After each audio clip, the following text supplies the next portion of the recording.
Hidup kita yang benar haruslah mengucap syukur dalam Kristus bergema. Janganlah terkebur.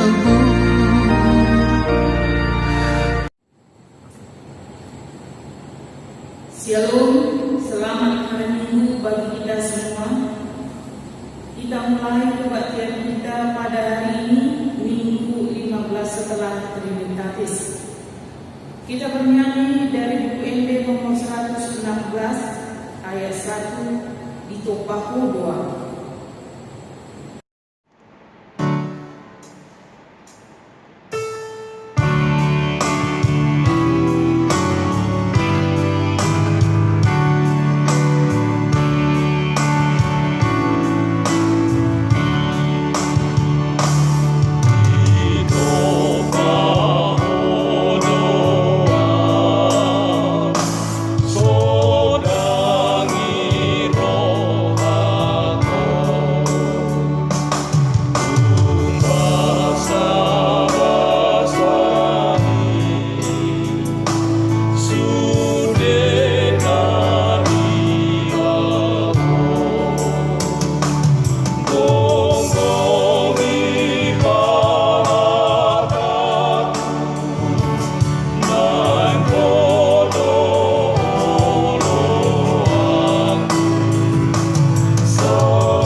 Siapa gerangan ada padaku di surga selain aku?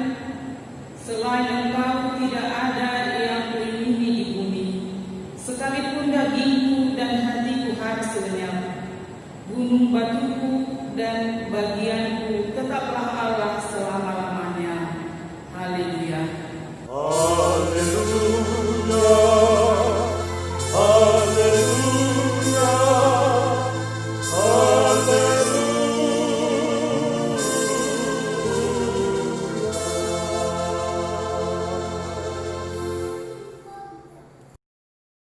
Mari kita berdoa.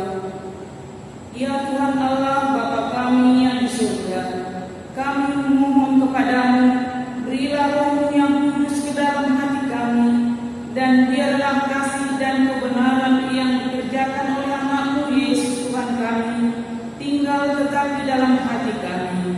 Bimbinglah kami pada masa pencobaan, kuatkanlah kami melakukan kehendak-Mu, dan agar kami selalu bergembira mengharap pertolongan-Mu di dalam Yesus Kristus Tuhan kami.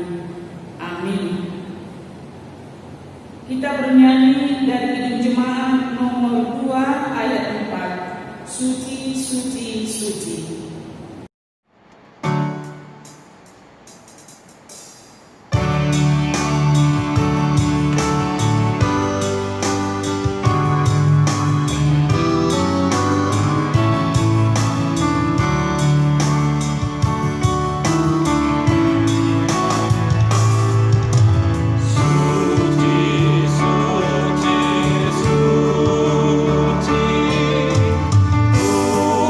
Tuhan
lebih yakin dan percaya terhadap Allah daripada terhadap segala-galanya.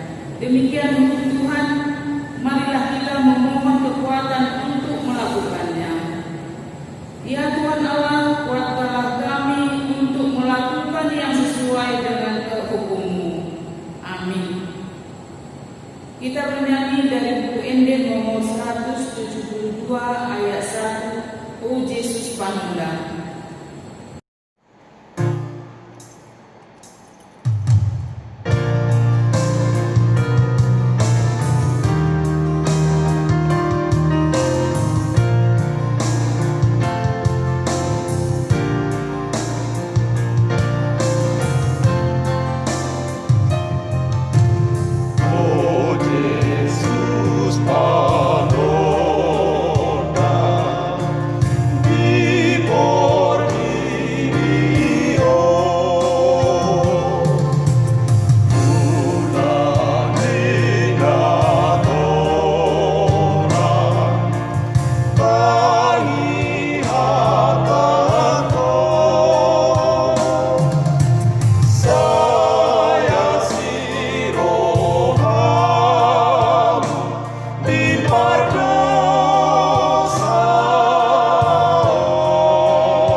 Marilah kita merendahkan diri mengaku dosa kita di hadapan Tuhan.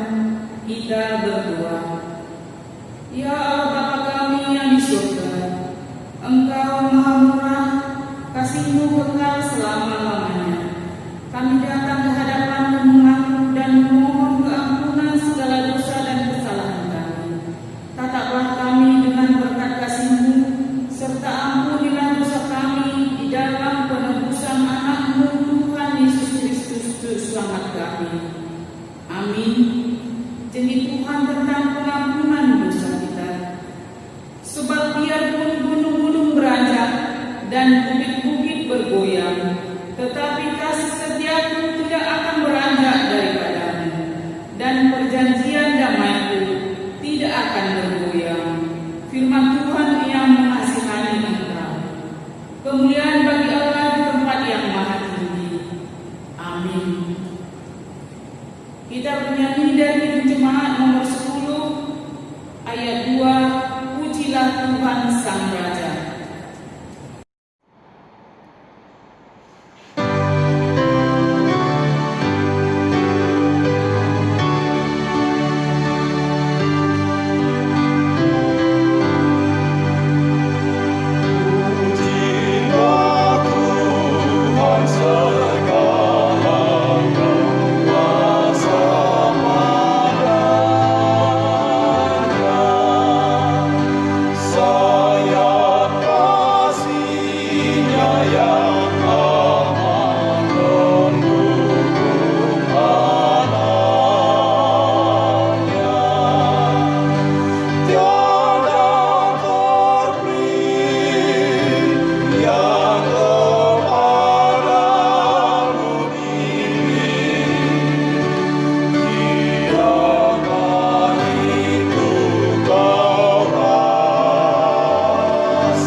Yang ditetapkan minggu ini yang tertulis dalam 1 Raja-Raja 19 ayat 9 sampai ayat 18. Demikian firman Tuhan.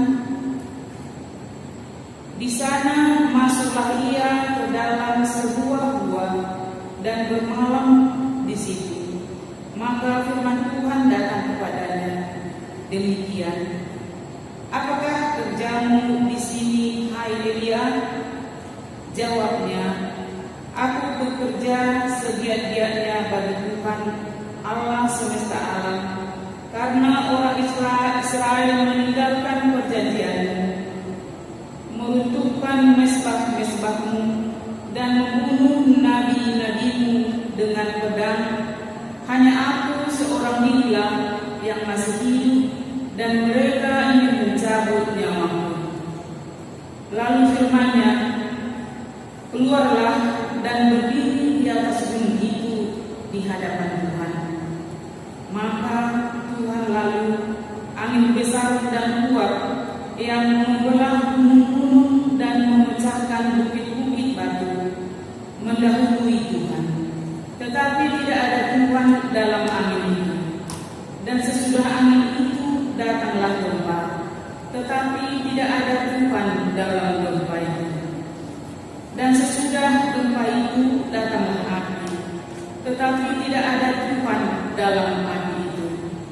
Dan sesudah api itu datanglah bunyi angin sepoi-sepoi basah. Segera sesudah Elia mendengarnya, ia menyelubungi mukanya dengan jubahnya, lalu pergi keluar dan berdiri di pintu gua itu. Maka datanglah suara kepadanya yang berbunyi, apakah kerjamu di sini, hai Elia?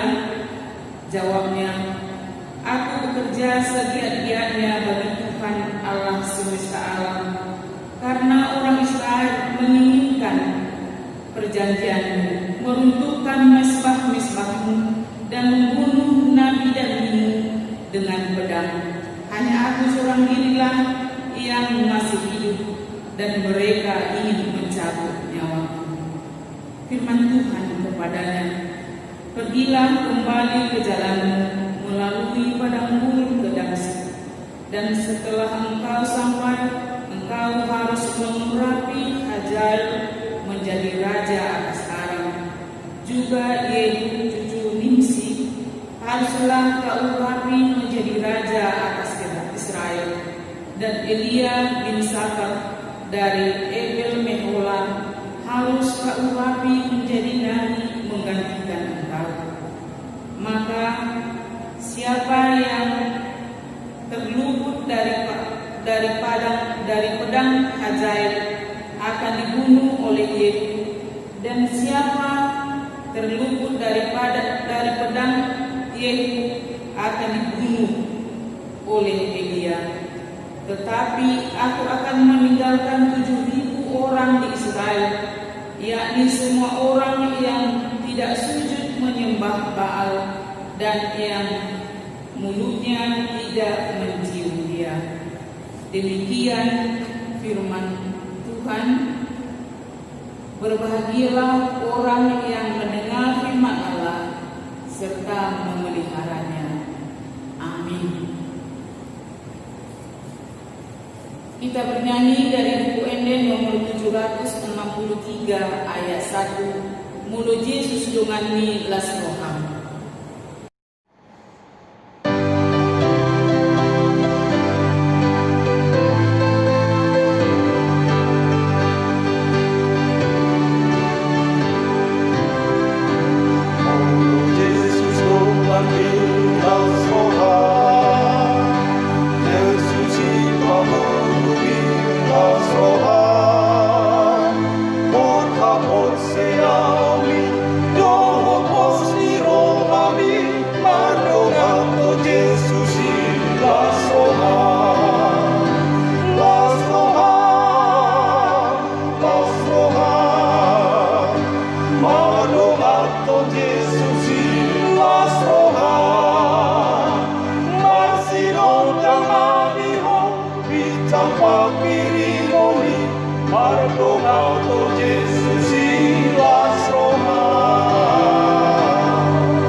Marilah kita bersama-sama mengaku iman kepercayaan kita sebagaimana teman-teman seiman di seluruh dunia.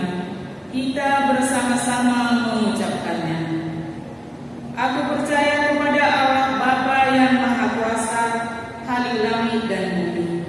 Aku percaya kepada Yesus Kristus, Anaknya yang tunggal, Tuhan kita, yang dikandung daripada Roh Kudus, lahir dari anak darah Maria, yang menderita sengsara di bawah disalibkan, mati dan dikuburkan, yang turun ke dalam kerajaan maut. Pada hari yang ketiga, bangkit pula dari antara orang mati, naik ke surga, duduk di sebelah kanan Allah Bapa yang Maha Kuasa. Dari sana akan datang pula untuk menghakimi orang yang hidup dan yang mati.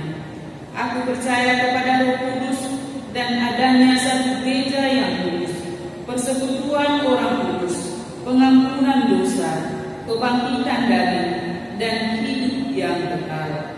Amin.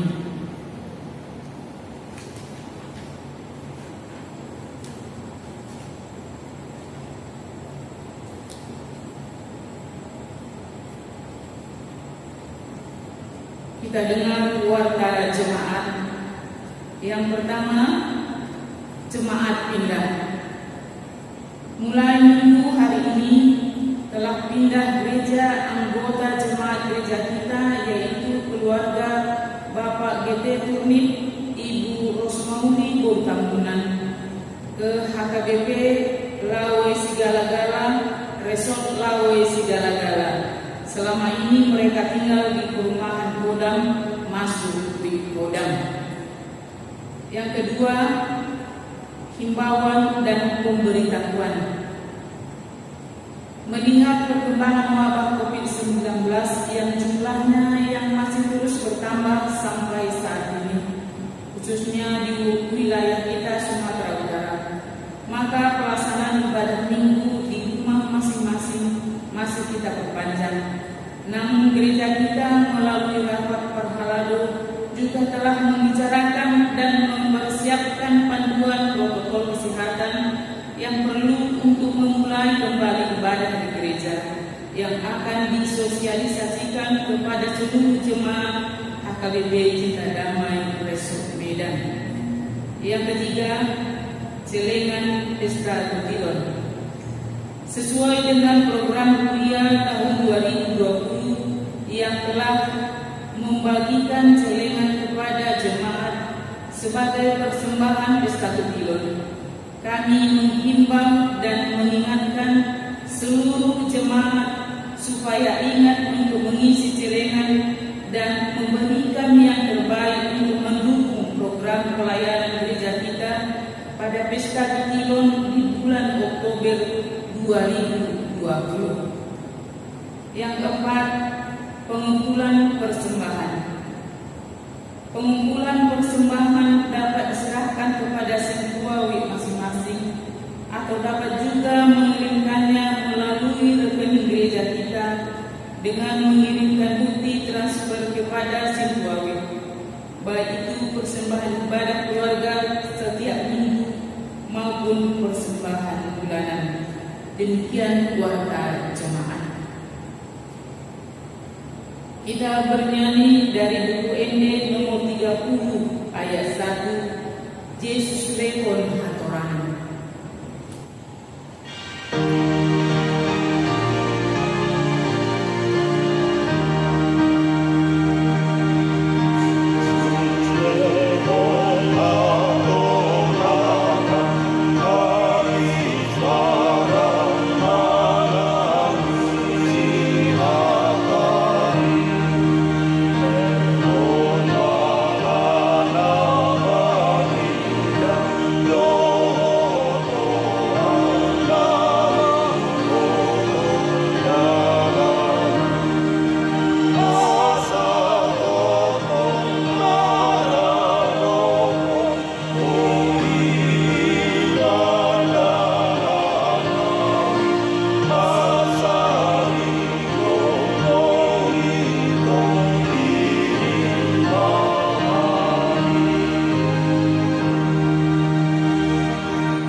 Shalom.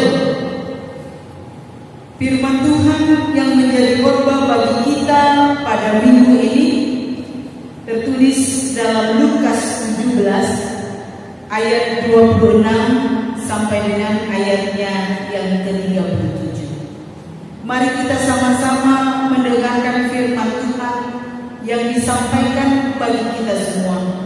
Mari kita mendengarkan dengan baik dalam hati dan pikiran kita masing-masing. Saya akan membacakannya bagi kita semua. Dan sama seperti terjadi pada zaman Nuh, demikian pula halnya kelak pada hari-hari anak manusia. Mereka makan dan minum, mereka kawin dan dikawinkan, sampai kepada hari Nuh masuk ke dalam bahtera, lalu datanglah air bah dan membinasakan mereka semua. Demikian juga seperti yang terjadi di zaman Lot. Mereka makan dan minum, mereka membeli dan menjual, mereka menanam dan membangun. Tetapi pada hari Lot pergi keluar dari Sodom, turunlah hujan api dan hujan belerang dari langit dan membinasakan mereka semua. Demikianlah halnya kelak pada hari di mana anak manusia menyatakan dirinya. Barang siapa pada hari itu sedang di perainan di atas rumah dan barang-barangnya ada di dalam rumah, janganlah ia turun untuk mengambilnya. Dan demikian juga orang yang sedang di ladang, janganlah ia kembali. Ingatlah akan istri Lot. Barang siapa berusaha memelihara nyawanya, ia akan kehilangan nyawanya. Dan barang siapa kehilangan nyawanya, ia akan menyelamatkannya. Aku berkata kepadamu, pada malam itu ada dua orang di atas satu tempat tidur, yang seorang akan dibawa dan yang lain akan ditinggalkan. Ada dua orang perempuan bersama-sama menghilang, yang seorang akan dibawa dan yang lain akan ditinggalkan. Kalau ada dua orang di ladang, yang seorang akan dibawa dan yang lain akan ditinggalkan. Kata mereka kepada Yesus, "Di mana Tuhan?" Katanya kepada mereka, "Di mana ada mayat, di situ berkerumun burung nasar." Demikian firman Tuhan.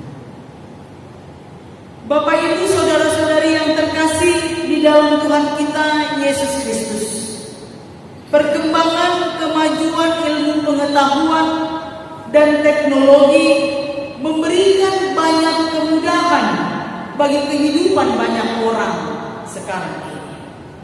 Dengan sistem online sekarang ini, orang dapat memperoleh kebutuhan apapun dengan mudah dan cepat. Orang mau cari informasi, tinggal buka pencarian Google. Orang mau cari alamat, tinggal buka Google Map. Orang mau belanja, sudah banyak online shop. Orang mau pergi, mau kirim barang, mau pesan makanan, sudah ada Grab, Gojek, dan lain sebagainya. Orang mau konsultasi ke dokter pun sekarang tidak repot-repot, bisa melalui Halodoc. Atau orang juga mau mendapatkan banyak fasilitas, sudah banyak sistem online yang bisa melayani. Semua bisa dengan mudah, gampang, dan cepat didapatkan. Asal ada pulsa, asal ada kuota, dan tentunya asal ada uang. Dan orang kalau sudah bosan juga mau liburan, sudah banyak tempat-tempat hiburan yang memberikan keindahan dan kenikmatan bagi banyak orang. Orang mau santai, sudah banyak kopi-kopi shop. Orang mau makan yang enak-enak seperti yang ada di daerah sana ataupun yang ada di luar negeri, sudah banyak disediakan gerai-gerai makanan yang menjual seperti itu. Artinya ada begitu banyak kemudahan dan kenikmatan yang dapat dirasakan dalam perkembangan zaman sekarang ini. Dengan begitu, ada banyak orang yang begitu terikat pada kemudahan dan kenikmatan yang ditawarkan oleh perkembangan zaman ini. Untuk itu saudara-saudara, tantangan terbesar di zaman ini adalah keterikatan pada hal-hal duniawi.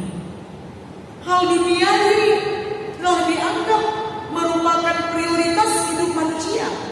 agar dia dapat hidup dengan baik, aman, nyaman, dan nikmat di dunia ini.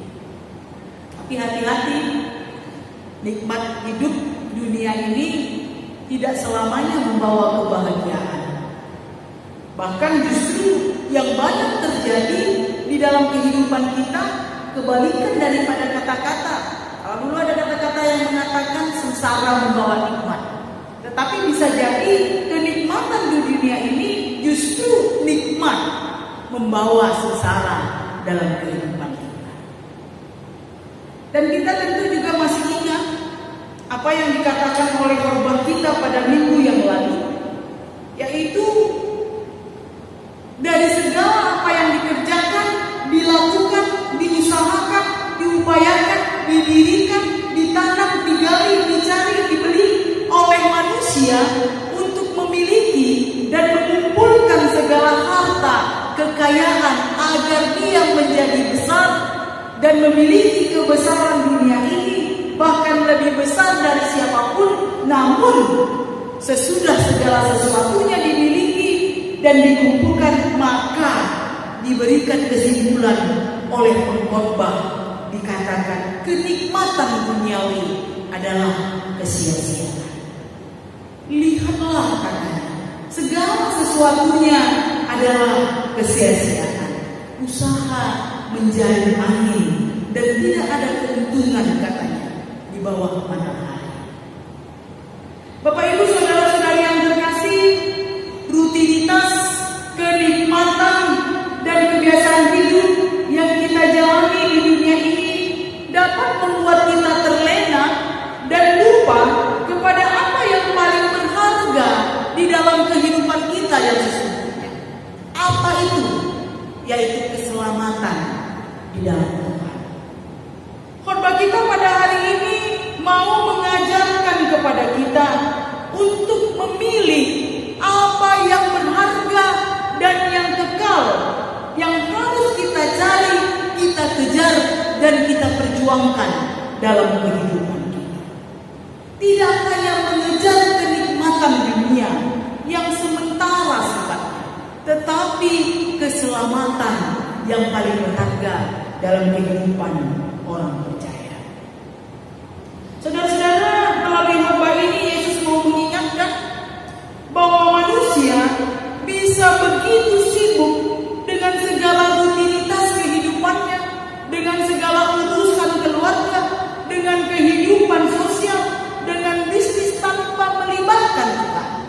Namun hati-hati, bahwa semua hal yang ada, yang ditawarkan oleh dunia ini dalam segala rutinitas kehidupan kita, itu bisa menjadi berhala yang dapat membuat kita jauh daripada Tuhan, yang dapat menggeser Tuhan dalam posisi yang utama di tengah-tengah kehidupan kita. Dan firman Tuhan hari ini mau mengajak kita berkaca pada zaman Nuh, juga penduduk Sodom dan Gomora. Kenikmatan dunia dapat membuat seseorang dan kehidupan manusia terjerat dan terjerumus di dalam dosa. Saudara-saudara, ada yang mengatakan ketika manusia telah biasa melakukan dosa dalam hidupnya, ataupun menganggap dosa menjadi hal yang biasa dalam hidupnya, justru disitulah dosa itu sudah menjadi luar biasa dalam kehidupan manusia. Hati-hati, bisa jadi Allah bisa karena biasa. Kita sudah mulai biasa menikmati hidup-hidup yang jauh dari jalan kebenaran Tuhan, dan akhirnya kita menganggap kesalahan, dosa itu bukan lagi hal yang luar biasa bagi Tuhan, tetapi hal yang biasa yang justru membuat kita semakin jauh daripada Tuhan. Karena itu Bapak Ibu saudara-saudari, kita perlu menjadikan setiap saat, momen di dalam kehidupan kita adalah sebagai bagian dari kita menyambut kehadiran Tuhan dalam kehidupan kita. Tadi dikatakan dalam khotbah kita, makan, minum, menjual, membeli, kawin dan dikawinkan, dan dalam seluruh aktivitas dan kegiatan hidup kita merasakan dan menghadirkan Tuhan dalam kehidupan kita. Dan seberapa banyak kita menyadari dan mengalami kehadiran Tuhan dalam seluruh aktivitas dan rutinitas yang kita lakukan. Dan disinilah kita mau diajak bagaimana dalam segala peristiwa kehidupan yang kita jalani dalam hidup kita, apapun itu, supaya kita melihat dan menyadari kehadiran kuasa Allah di tengah-tengah kehidupan kita. Jadi kita tidak sembarangan memakai waktu hidup kita. Kita tidak sembarangan melakukan segala pekerjaan kita. Tapi sungguh-sungguh itu kita perbuat dengan kesadaran akan kehadiran Tuhan di tengah-tengah kehidupan kita. Inilah yang pertama yang mau kita lihat melalui khotbah kita pada hari ini. Yang kedua, Bapak Ibu Saudara-saudari, firman Tuhan hari ini mengingatkan kita tentang kedatangan Anak Manusia melalui peristiwa Nuh dan peristiwa Sodom dan Gomora. Kita diajak untuk kilas balik, mengingat kembali dan belajar dari kedua peristiwa ini. Kedua peristiwa ini mengarah pada pengajaran yang sama, bahwa Allah memakai ciptaannya, Allah berkuasa untuk memakai ciptaannya yang ada di bumi untuk membinasakan orang-orang yang tidak taat pada kehendak Allah, yang tidak berada di jalan Allah, tetapi menyelamatkan orang-orang yang mengikuti kehendaknya. Siapakah yang dibinasakan dan siapakah yang diselamatkan? Dikatakan mereka yang akan minum, kawin dan dikawinkan, membeli dan menjual, menanam dan membangun, semua tindakan itu menunjukkan seseorang yang hanya memikirkan dirinya sendiri, seseorang yang hanya memikirkan keluarganya sendiri, seseorang yang hanya memikirkan kenyamanan hidupnya, namun melanggar kehendak Tuhan di dalam kehidupannya. Orang-orang seperti inilah yang akan dibinasakan oleh Tuhan. Orang-orang yang tidak lagi mengutamakan kehendak Tuhan di dalam kehidupannya. Karena itu saudara-saudara, melalui dua peristiwa alam yang dikatakan dalam khotbah kita pada hari ini, kita mau diajari bahwa ketika Allah berbicara melalui alam, maka Allah sedang mengingatkan manusia tentang siapakah manusia dan sejauh apakah Allah berkuasa dalam seluruh ciptaannya. Dan inilah yang patut kita sadari di dalam kehidupan kita. Sepintar dan sehebat apapun dunia ini, kuasa Allah tetaplah jauh mengatasi semuanya. Hal yang dirasa manusia sudah digenggamnya dengan erat, pada akhirnya ternyata mampu lepas dari genggaman manusia. Hal yang dirasa manusia sudah begitu dikuasainya karena merasa itu adalah bidangnya, keahliannya, tetapi ternyata juga mampu membuat dia bingung. Bahkan hal yang dirasa manusia, kebahagiaannya ternyata justru mampu membuat dia menangis. Artinya dalam semua kenikmatan, kebesaran dunia ini pasti ada titik lemah dan kekurangannya. Tidak ada yang dapat mengalahkan kuasa Tuhan dalam kehidupan ini. Dan ini yang mau diingatkan kepada kita. Secanggih apapun teknologi yang ada di dalam kehidupan kita, pasti ada kelemahannya. Bisa error, bisa rusak. Sehebat apapun internet menjangkau seluruh kehidupan manusia di dunia ini, ada saat-saatnya jaringan lemot katanya kan, hilang sinyal dan sebagainya. Bahkan sehebat apapun keadaan manusia, dia pasti punya kekurangan dan kelemahan dalam kehidupannya. Dan ini juga yang mau disadarkan kepada kita, khususnya di tengah-tengah kondisi hidup kita saat ini. Saat ini kita lihat, tadi saya katakan kita mau apa saja bisa. Orang punya banyak uang, sekarang sekarang ini mau menikmati apapun sudah terbatas. Mau pergi berlibur ke sana sudah terbatas. Apalagi di daerah-daerah yang begitu besar kemajuan yang terjadi, seperti di ibu kota misalnya. Sekarang ini mau pergi kemana sudah dibatasi PSBB di tengah-tengah kondisi pandemi COVID-19. Bahkan di sini juga kita mau disadarkan betapa banyak orang-orang hebat, orang-orang pintar yang tanpa daya, tanpa diduga harus terinfeksi virus ini, bahkan meninggalkan dunia. Tak mampu kita menghadapi apa yang terjadi saat ini. Dan disinilah kita mau disadarkan, baik orang kaya, baik orang miskin. Kalau dulu katanya yang lanjut usia, yang rentan kena penyakit ini. Sekarang orang muda, anak-anak pun bisa terinfeksi. Kita bingung. Bahkan katanya kalau dulu ada gejala-gejala tertentu yang menunjukkan sakit ini. Bahkan sekarang tanpa gejala pun orang bisa.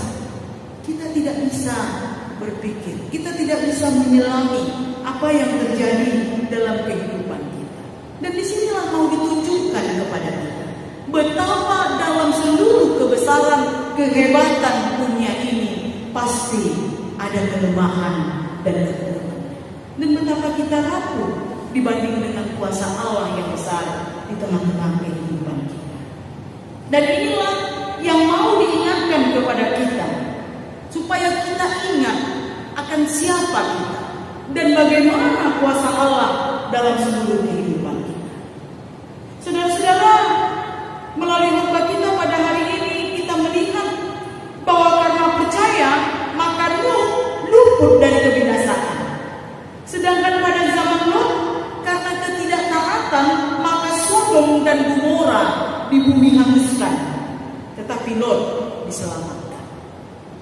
Artinya bagaimana kita boleh tetap percaya dan setia dalam melakukan kehendak Allah. Namun sebaliknya kita diingatkan juga di dalam khotbah kita tadi tentang istri Lot katanya. Secara khusus itu dikatakan di ayat 32. Ingatlah akan istri Lot. Istri Lot justru tidak selamat karena berusaha mengandalkan diri. Ketika dia mencari keselamatannya sendiri, sama seperti orang-orang yang lain pada masa zaman Lot itu. Nah, di sini kita mau melihat siapakah istri Lot.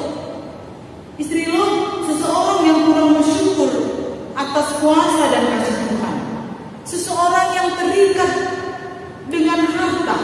Seseorang yang tidak melihat keluarga sebagai harta terindah. Harusnya kan sudah poskohannya, ikut keluarganya semuanya. Tetapi dia justru lebih mementingkan yang lain dan menoleh ke belakang. Seseorang yang tidak bisa move on dan memandang ke depan. Seseorang yang tidak melihat keselamatan sebagai sesuatu yang paling berharga dalam kehidupannya. Harusnya sudah bersyukur Tuhan masih menyelamatkan keluarganya. Karena ini saudara-saudara, melalui istri Lot kita diajak untuk berefleksi. Istri Lot menoleh ke belakang dan melanggar perintah Allah karena hatinya lebih menyayangi hartanya daripada Allah. Saudara-saudara, disinilah kita mau diingatkan bagaimana sebagai orang yang percaya, yang telah menerima janji keselamatan Allah, bahwa kita harus mengarahkan pandangan hidup kita hanya kepada keselamatan yang Tuhan janjikan kepada kita. Jangan berbalik dari Tuhan, apalagi berpaling dari apa yang paling berharga, yaitu keselamatan, kepada hal-hal yang sementara dan yang sia-sia, dikatakan pengkhotbah, dari kenikmatan dan kebesaran dunia ini. Dan ini yang mau dikatakan kepada kita semua, supaya kita mengarahkan hidup kita hanya kepada keselamatan yang daripada Tuhan. Saudara-saudara, firman Tuhan pada hari ini berbicara tentang kedatangan Anak Manusia, yaitu kedatangan Yesus Kristus yang yang kedua kalinya untuk menyempurnakan keselamatan kita. Ada berbagai respon di dalam menghadapi dan menanggapi tentang akhir zaman, tentang kedatangan anak manusia, tentang kedatangan Kristus yang kedua kali. Ada sebagian orang yang begitu memikirkan, lalu menghitung-hitung, meramal-ramal, mereka-reka kapan terjadinya akhir zaman, kapan kedatangan Yesus yang kedua kalinya. Akhirnya dia tidak menikmati kehidupan dunia ini. Baginya hidup dunia ini tidak perlu. Yang penting akhir zaman, lalu dia diangkat meninggalkan dunia ini. Namun ada juga orang yang tidak peduli dengan akhir zaman. Mau akhir zaman datang, mau datang pengadilan Tuhan, dia tidak peduli. Akhirnya dia menikmati hidup ini dengan semena-mena, dengan sembrono, tidak memakai waktu dan kesempatan yang Tuhan berikan dengan baik. Dia kebablasan menikmati kenikmatan dunia ini dan lupa akan penghakiman Tuhan yang pasti akan terjadi di tengah-tengah kehidupan. Dan hal ini kita diingatkan melalui firman Tuhan pada hari ini. Tidak ada seorang pun yang tahu secara pasti kapan Kristus akan datang kedua kalinya, kapan akhir zaman akan terjadi. Tetapi dikatakan dengan pasti bahwa ketika akhir zaman Allah akan mengadakan penghakiman. Dikatakan dalam firman Tuhan tadi, ada dua orang di atas satu tempat tidur, yang seorang akan dibawa, yang lain akan ditinggalkan. Ada dua orang yang memilah, yang seorang akan dibawa dan yang lain akan ditinggalkan.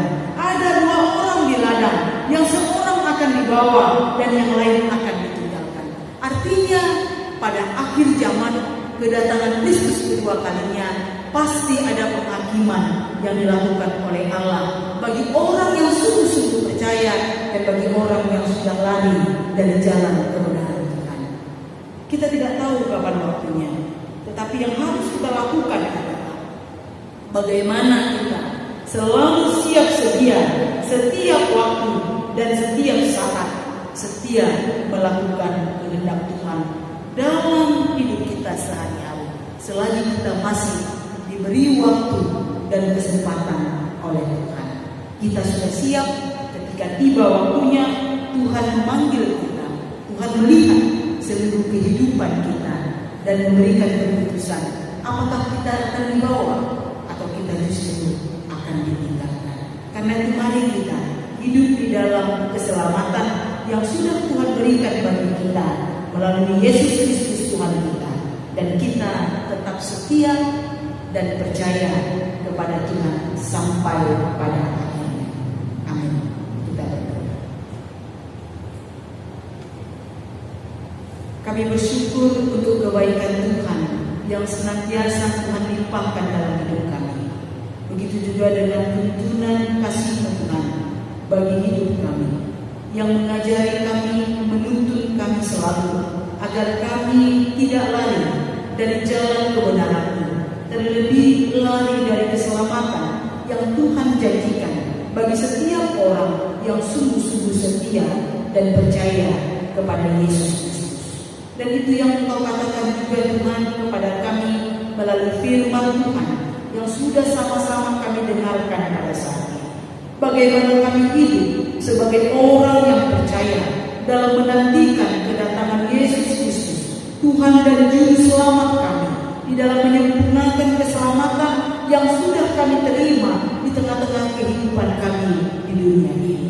Kami tidak tahu kapan waktu dan saatnya, tetapi firman Tuhan mengajak kami untuk selalu hidup siap sedia dan setia dalam segala pekerjaan-pekerjaan yang baik dan benar di dalam kepercayaan kepada Yesus Kristus Tuhan kami.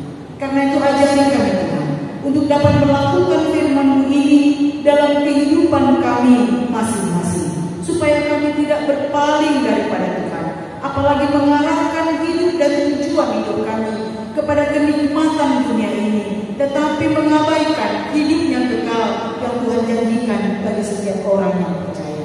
Ajari kami untuk tidak hanya mengejar apa yang menjadi kenikmatan dunia ini, tetapi keselamatan yang daripada Bapa di dalam surga. Firman-Mu menyadarkan kami dalam segala kelemahan dan kekurangan kami, khususnya juga Tuhan dalam pergumulan yang panjang yang kami hadapi di tengah-tengah kehidupan kami di dunia ini, melalui pandemi yang terjadi dalam hidup kami, yang semakin hari tidak semakin berkurang, tetapi justru semakin bertambah, bahkan semakin memakan korban dalam kehidupan kami. Apalagi banyak daripada saudara-saudara kami, tenaga medis yang justru sangat diharapkan dapat memberikan pertolongan dan kesembuhan bagi orang-orang yang terinfeksi virus ini, tetapi justru mereka menjadi korban, Tuhan. Karena itu kami memohon kepadamu, memohon kuasa-Mu ya Tuhan, agar Engkau menyatakan kuasa-Mu yang besar itu di dalam kehidupan kami, agar Engkau boleh menolong kami, sehingga kami boleh lepas dari pandemi ini, dunia ini boleh sembuh, dan saudara-saudara kami yang terinfeksi boleh sembuh, dan penyebaran virus ini boleh berhenti di tengah-tengah kehidupan kami. Bahkan Tuhan, secara khusus ini menjadi pergumulan di tengah-tengah kehidupan rohani kami, di dalam kehidupan gereja. Telah sekian lama kami begitu merindukan untuk dapat beribadah kepada Tuhan di tengah-tengah gedung gereja ini, tetapi kami masih dihantui dan kami harus tetap waspada untuk menjaga penyebaran dari virus ini di dalam kehidupan kami. Karena itu Tuhan, tolonglah kami, berikanlah mujizat-Mu bagi kami, agar pandemi ini boleh berakhir dalam kehidupan kami. Bapa di dalam surga, kami juga mau bersyukur untuk segala kebaikan Tuhan yang Tuhan berikan bagi kami, sehingga kami juga masih dapat, meskipun dalam keadaan pandemi ini kami harus beribadah di rumah kami masing-masing, tapi Tuhan masih memberikan waktu untuk kami dapat mendengar suara Tuhan melalui ibadah yang kami adakan di rumah kami masing-masing. Biarlah Tuhan Engkau yang berkati kami, agar sungguh-sungguh kami beribadah kepada Tuhan, agar sungguh-sungguh kami bersyukur kepada Tuhan untuk penyertaan-Mu dalam seluruh kehidupan kami. Terlebih Tuhan, Engkau mengajari kami melalui firman-Mu, agar kami juga dapat belajar dari setiap peristiwa yang terjadi di tengah-tengah kehidupan kami. Kami dapat melihat arti kehadiran Tuhan dalam segala aktivitas, pekerjaan, kegiatan, pelayanan, dan semua yang boleh terjadi dan berjalan di tengah-tengah kehidupan kami. Bapa di dalam surga, kami mau serahkan seluruh hidup kami ke dalam tangan-Mu. Kasih karunia-Mu yang selalu menuntun kami, membimbing kami dan menyertai kami, serta menguatkan kami untuk menjalani hari-hari kehidupan kami di dalam keluarga, di dalam pekerjaan, dan dalam seluruh kehidupan kami. Terpujilah Engkau ya Allah Bapa, dalam Yesus Kristus Tuhan kami. Amin.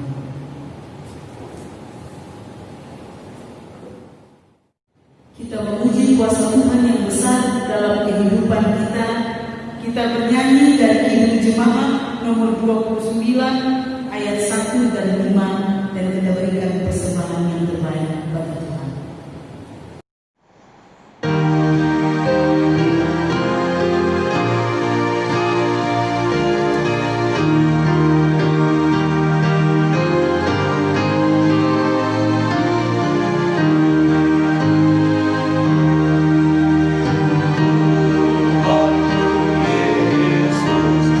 Raja alam raya, Allah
kita berdoa untuk menyerahkan persembahan kita kepada Tuhan.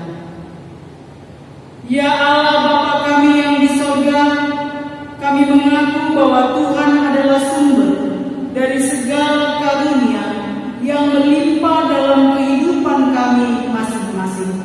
Sebagian daripada karunia itu kami serahkan kembali sebagai persembahan kepada Tuhan. Terimalah dan berkatilah persembahan umat-Mu ini, agar dapat kami pergunakan untuk pekerjaan dan pelayanan kerajaan Tuhan di dunia ini. Bukalah hati kami untuk mengenal betapa banyak berkat dan karunia yang kami peroleh dari Tuhan, supaya kami senantiasa bersyukur kepada-Mu di dalam nama Yesus Kristus Tuhan kami. Amin.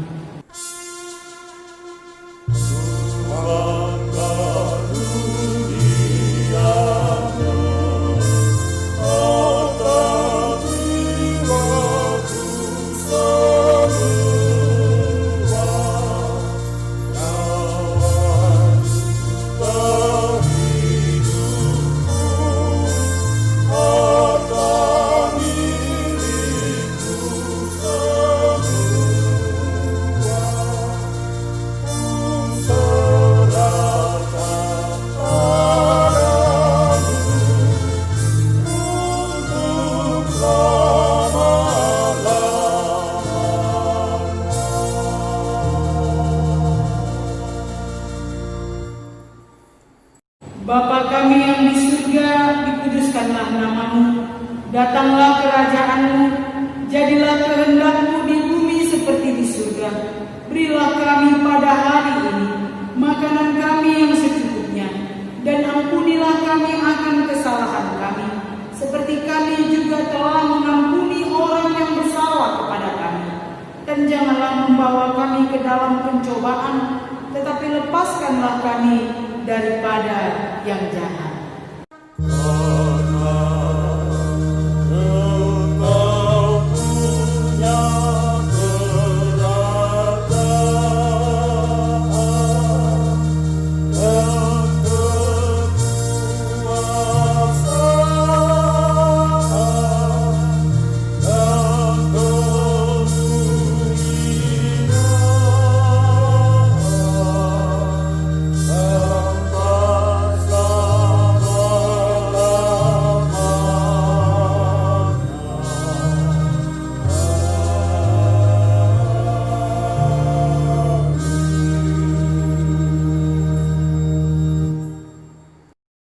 Pulanglah dengan sejahtera dan terimalah berkat Tuhan.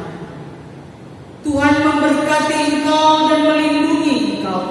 Tuhan menyinari engkau dengan wajah-Nya dan memberi engkau kasih karunia.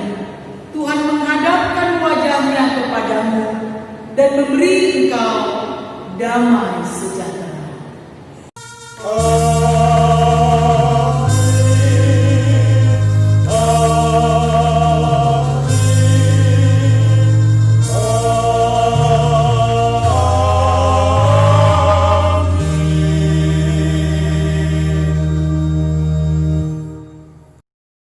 Shalom, selamat hari Minggu bagi kita semua. Salam sehat untuk seluruh jemaat KBP Cinta Damai.